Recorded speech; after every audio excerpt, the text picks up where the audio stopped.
Alrighty, party peoples of the interwebs, viva fry, former Montreal litigator turned current Florida rumbler.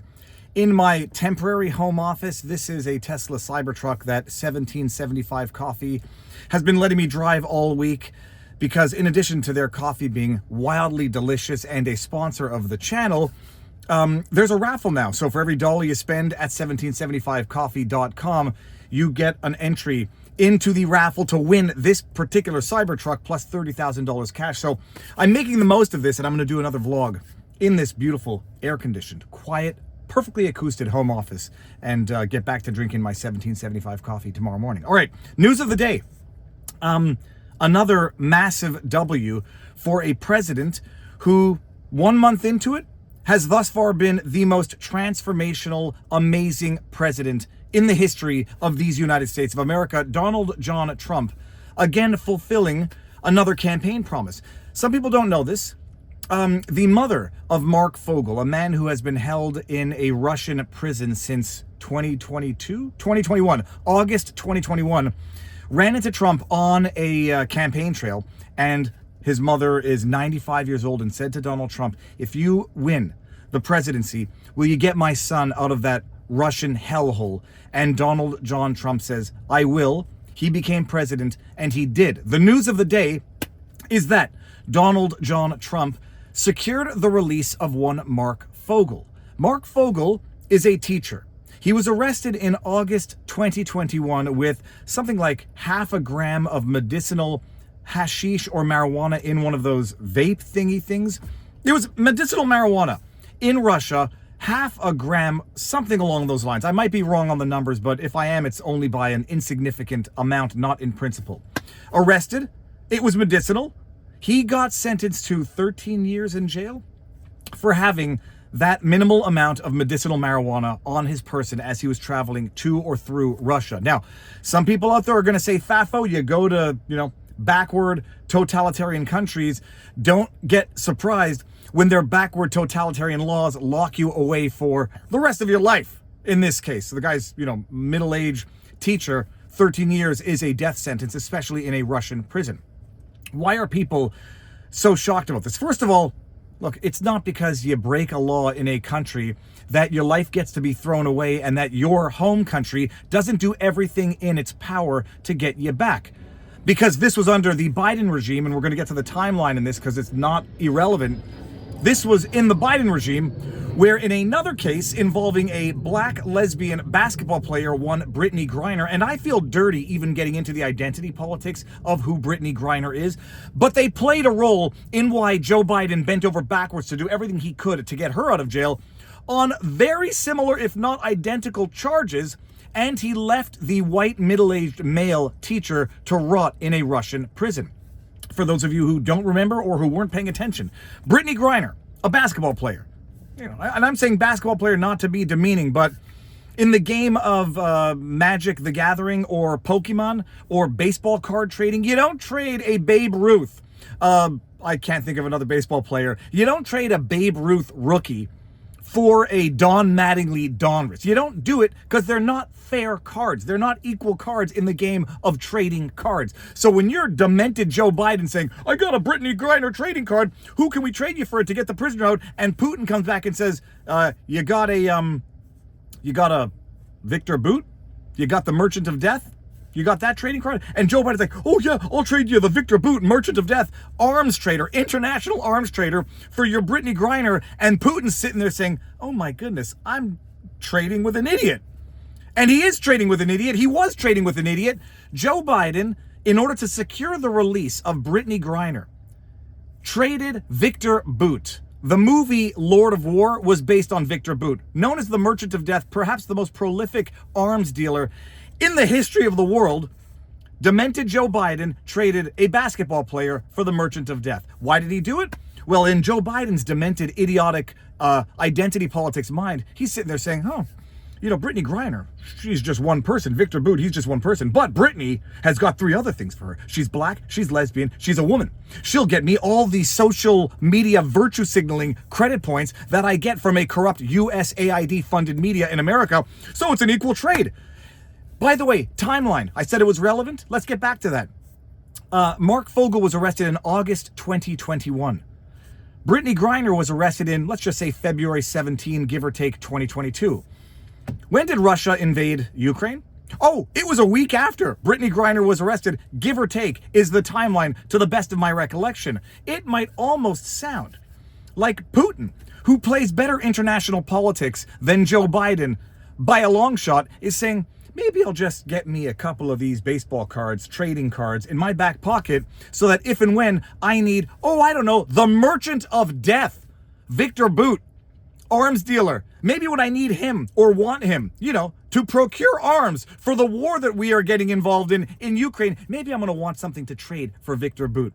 So he gets Mark Fogle and Brittany Griner in the months leading up to the invasion of Ukraine, and demented Joe Biden goes 1-for-1 Brittany Griner trade for merchant of death. And by the way, not for nothing, Victor Bout got back into the arms trade, allegedly, after he was traded to Russia, and allegedly was meeting with, I don't want to make a mistake on the names, was allegedly meeting with arms sellers to procure small arms in the context of the war in Ukraine. So whether or not this was a four-dimensional, or in this case, just, basic checkers, and Joe Biden, demented as he is, doesn't even know how to play basic checkers, he played along. He let Mark Fogle rot in that Russian prison for an additional 3 years, but he procured the release of Brittany Griner. And there's a video that the Daily Wire, I think, posted. It was the audio of a phone call with Mark Fogle with his family after Brittany Griner had gotten released, and he was notified that, no, sorry, we went 1-for-1 here. We didn't go 2-for-1. We didn't say, I'll trade you a basketball player and a teacher for one arms dealer, merchant of death. No. Joe Biden said, just basketball player for merchant of death, straight up even. There's the recording of Mark Fogle devastated after he finds out that he's gonna rot, as far as he knows, for the rest of his life in this Russian prison. Fast forward 3 years. Fast forward to a man who knows how to be president, who knows how to fulfill campaign promises, and who has led the most transformational 4 weeks of any presidency in the world. He got Mark Fogle out. He got Mark Fogle back home. And Donald Trump is flat out, straight up a hero. Period. I don't care if you're too stupid to understand it. I don't care if you're too much of a damn liar to admit it. You know that he is a hero. He has saved the lives of countless people who were persecuted by malicious regimes, including the Biden regime. He has saved the life of Ross Ulbricht. Whether or not you think, he was selling drugs. He wasn't selling drugs. He operated a website on which people sell drugs, and they sentenced him to life in prison with no possibility of parole. He saved Ross Ulbricht. He saved all of the Jan 6ers who, whether or not they committed acts of violence that day, were absolutely abused by a weaponized system, had their constitutional rights violated. He saved their lives. He saved Jake Lang. He saved Enrique Tarrio. He has saved lives, and he just saved Mark Fogle. And he saved Mark Fogle. I don't even know who he traded for this man. There's discussion that there were trades. But he played his hand properly. It looks like he's going to negotiate, or at least be at the helm of a ship that negotiates peace between Zelensky and Putin. But the man got Mark Fogle back, a man who Joe Biden left to rot away in a prison for virtually identical charges to Brittany Griner. Brittany Griner, there were some people saying maybe she was bringing in one more vape pen than she needed for some basketball players. She was caught with a small amount of medicinal marijuana or vape, tiny amounts. But you go to countries where they flog you on the feet if you spray paint cars. Don't spray paint cars. I'm talking about Singapore here, but you get the idea. That being said, it's not because you get sentenced to 14 years in jail for a tiny amount of what would otherwise be legal marijuana in your country, but you're going into a totalitarian, authoritarian regime type other country, that your country leaves you there to rot like Joe Biden did. So that is the news of the day. It's amazing. It's absolutely amazing what a competent, coherent, cogent, to quote Scarborough, intelligent man who has an understanding of geopolitics and negotiation can do in such a short period of time. So I say God bless and Godspeed, Trump. Keep it up. And Mark Fogle, enjoy your newfound freedom. It's an amazing thing. Breathe the air of a free country and breathe the air of a competent presidency. Viva Fry. If you don't know who I am, make sure that you're liked, shared, subscribed. Drop a comment in the comment section below. Snip, clip, share away, and spread the word, people. Most importantly, exercise, eat healthy, sunlight, vitamin D. Drink good coffee, 1775coffee.com. Enter into a raffle to win this beautiful beast. And now you know your vlog. Peace out, peeps. I feel like the luckiest man on earth right now. And I want you to know that I am not a hero in this at all. And President Trump is a hero. These men that came from the diplomatic service are heroes.